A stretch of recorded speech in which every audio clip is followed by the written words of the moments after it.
Hello বন্ধুরা, কেমন আছেন সবাই? আশা করি সবাই খুব ভালো আছেন। ইরামস ওপিনিয়ন ইউটিউব চ্যানেলের নতুন আরেকটি ভিডিওতে আপনাদের সবাইকে স্বাগতম। বন্ধুরা, আজকের ভিডিওতে আমরা আপনাদের রিকোয়েস্টের একটা মুভি রিভিউ করব। তো মুভিটার নাম হচ্ছে যে মায়ের জন্য যুদ্ধ, যেটা 2000 সালে রিলিজ হয়েছিল। এবং এই মুভিতে অভিনয় করেছে মাসুম পারভেজ রুবেল এবং এই মুভিটা পরিচালনা করেছে মাসুম পারভেজ রুবেল। মাসুম পারভেজ রুবেলের সাথে আরও অভিনয় করেছে পপি, রাজীব, হুমায়ুন ফরিদি, নাসির খান, খালেদা আক্তার, কল্পনা ছাড়াও আরও অনেকেই। তো কেমন ছিল এই মায়ের জন্য যুদ্ধ মুভিটা, সেটা নিয়ে কথা বলবো। তো চলুন ভিডিও শুরু করা যাক। বন্ধুরা, এই যে মায়ের জন্য যুদ্ধ মুভিটা, এই মুভিটা মূলত একটা রিভেঞ্জ স্টোরি এবং এই মুভি একটা অ্যাকশন ঘরানার মুভি এবং রুবেল সাধারণত অ্যাকশন ঘরানার মুভি বেশি করে থাকে।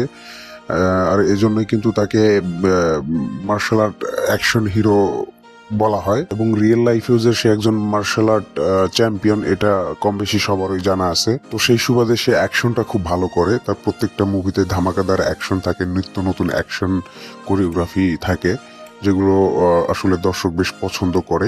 এই মায়ের জন্য যুদ্ধ মুভিটা কিন্তু রুবেলের পরিচালক হিসেবে প্রথম মুভি। হ্যাঁ বন্ধুরা, রুবেল এই মায়ের জন্য যুদ্ধ মুভিটার মাধ্যমে অ্যাজ এ ডিরেক্টর ডেবিউ করেছিল।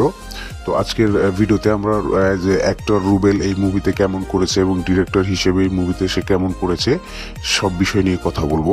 বন্ধুরা দেখুন, যখন এই মুভিটা শুরু হয়, শুরু থেকেই কিন্তু এই মুভিটা মূল যে স্টোরি লাইনটা সেটা কিন্তু সেটাকেই কিন্তু ধরে রাখে। সেটা মূল স্টোরি লাইন থেকে কিন্তু মুভিটা শুরু হতে থাকে এবং শুরু থেকে ক্লাইম্যাক্স পর্যন্ত কিন্তু এই মুভির যে মূল স্টোরি লাইনটা সেটা কিন্তু কোথাও গিয়ে এলোমেলো হয় না। একদম শুরু থেকে শেষ পর্যন্ত স্টোরি লাইনটা কিন্তু চলতে থাকে, স্টোরি লাইনটা কিন্তু একদম কন্টিনিউ হতে থাকে। এই মুভির স্টোরি লাইনটা অনেকটা এরকম যে রুবেলের যে পরিবারটা রয়েছে এই মুভিতে, তার পরিবারকে তার যে বংশ পরিচয় সেটা থেকে বঞ্চিত করা হয় এবং তার মা শুরুতে চেষ্টা করে তার ছেলে মেয়েদেরকে বংশ পরিচয় ফিরিয়ে দেওয়ার জন্য। কোনো কারণে সে সফল হতে পারে না বা একটা চক্র তাকে সফল হতে দেয় না, তাকে আর উল্টো বদনামি করে দেয়, যার কারণে সে মানসিক ভারসাম্য হারিয়ে ফেলে। তো সেই ছেলে বড় হয়ে মায়ের মর্যাদা ফিরিয়ে দেওয়ার জন্য, তার বংশ পরিচয় ফিরে পাওয়ার জন্য একটা সময় গিয়ে সেই চক্রের বিরুদ্ধে লড়তে থাকে। বন্ধুরা, এই ছিল মুভির মূলত স্টোরি লাইন। বন্ধুরা, স্টোরি লাইনটা এই সময়ের জন্য, এখনকার সময়ের জন্য একটু ব্যাকডেটেড মনে হলো। সেই সময় এই ধরনের স্টোরি লাইন ব্যাপক ইউনিক লেভেলের একটা স্টোরি লাইন ছিল, যে কারণে মুভিটাও খুব জনপ্রিয় হয়েছিল এবং মুভিটা বেশ ভালো চলেছিল, সুপারহিট হয়েছিল এবং নায়ক Rubel as a debut director হিসেবে এই মুভিটার উপস্থাপন বেশ ভালোভাবেই করেছিল। বন্ধুরা, এখন আসি অভিনয়ের বিষয়ে। এই মুভিতে যারা অভিনয় করেছে, সেটা রুবেল হোক বা পপি হোক, এই মুভির ভিলেন রাজীব, হুমায়ুন ফরিদি যারা রয়েছে, হুমায়ুন ফরিদি, রাজীব তো খুব ভালো মানের অভিনেতা, এটা তো সবাই জানেন, লেভেলের অভিনেতা। তো তাদের অভিনয় নিয়ে তো কোনো আসলে কথা নেই। বাকি যারা সাপোর্টিং রোল রয়েছেন তারাও বেশ ভালো অ্যাক্টিং করেছেন, ভালো অভিনয় করেছেন এই মুভিতে। আপনারা জানেন যে হুমায়ুন ফরিদি ভিলেন হিসেবে যেই মুভিতেই থাকুক না কেন, তার ভিলেন হিসেবে ভিলেন ক্যারেক্টারের ভিতরে কিছুটা কমিক সিচুয়েশনও থাকে। তো এই মুভিতেও তার কিছুটা কমিক সিন রয়েছে, যেগুলো বেশ ভালো ওয়ার্ক করেছে, বেশ ভালো লেগেছে। এই মুভির সারপ্রাইজিং ভিলেন হিসেবে রয়েছে রাজীব। হ্যাঁ বন্ধুরা, পুরো মুভি জুড়ে হুমায়ুন ফরিদিকে ফোকাস করলেও লাস্ট পর্যন্ত গিয়ে রাজীব একটা ভালো একটা ভয়ঙ্কর একটা ভিলেন হিসেবে ট্রান্সফর্ম নেয়, মেইন ভিলেন হিসেবে রূপান্তর হয়। বাকি সবাই এই মুভিতে যারা অভিনয় করেছে সবাই যার যার জায়গা থেকে বেশ ভালো অভিনয় করেছে। তো এখন আসে এই মুভির টেকনিক্যাল দিকগুলোতে। প্রথমেই বলবো স্ক্রিন প্লের বিষয়ে। এই মুভিটার স্ক্রিন প্লেটা কিন্তু বেশ টাইট রাখা হয়েছে। গল্পটা এদিক ওদিকে একদমই যেতে দেয়নি। শুরু থেকে শেষ পর্যন্ত মূল স্টোরি লাইন ফোকাস করে মুভির গল্পটা এগিয়ে গেছে এবং ক্লাইম্যাক্স পর্যন্ত সেই স্টোরি লাইনটাকে ফোকাস করেই নির্মাণ করা হয়েছে, যেটা আমি বলবো এই মুভিটার জন্য বেশ ভালো একটা দিক। কাউকে হতে দিবে না গল্পটা। মুভির যে অ্যাকশন দৃশ্যগুলো রয়েছে, এই মুভিতে বেশ কয়েকটা অ্যাকশন দৃশ্য রয়েছে। প্রত্যেকটা অ্যাকশন দৃশ্য কিন্তু আপনাকে মুগ্ধ করবে, প্রত্যেকটা অ্যাকশন দৃশ্য উপভোগ করার মতো।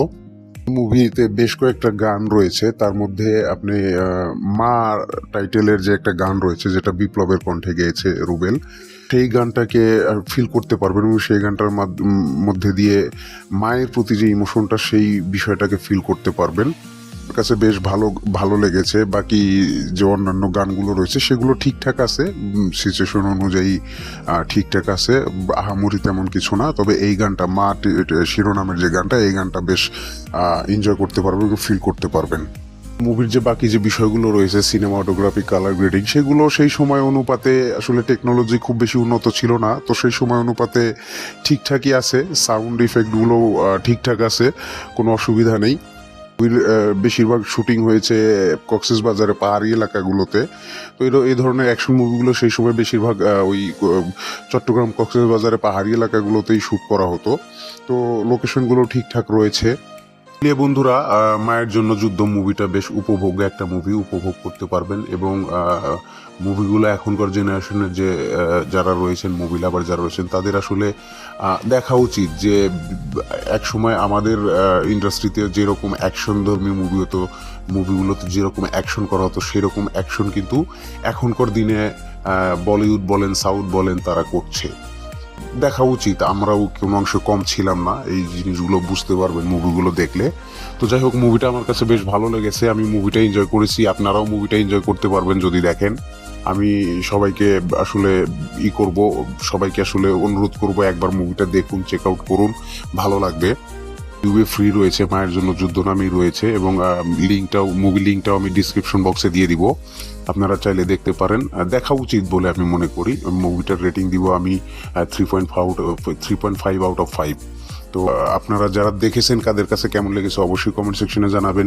যারা দেখেননি তাদের অনুরোধ করবো দেখে নিন, এবং আমার ভিডিওটা নিয়ে কার কি মন্তব্য সেটাও কমেন্ট সেকশনে জানাবেন। ভিডিও ভালো লাগলে লাইক করবেন, শেয়ার করবেন, এবং চ্যানেলটিকে সাবস্ক্রাইব করে পাশে থাকা বেল আইকনটাকেও ক্লিক করবেন, যাতে আমার ভিডিও ইউটিউবে আপলোড হওয়ার সাথে সাথে আপনার কাছে সবার আগে পৌঁছে যায়। কথা হবে পরের ভিডিওতে, সে পর্যন্ত ভালো থাকবেন।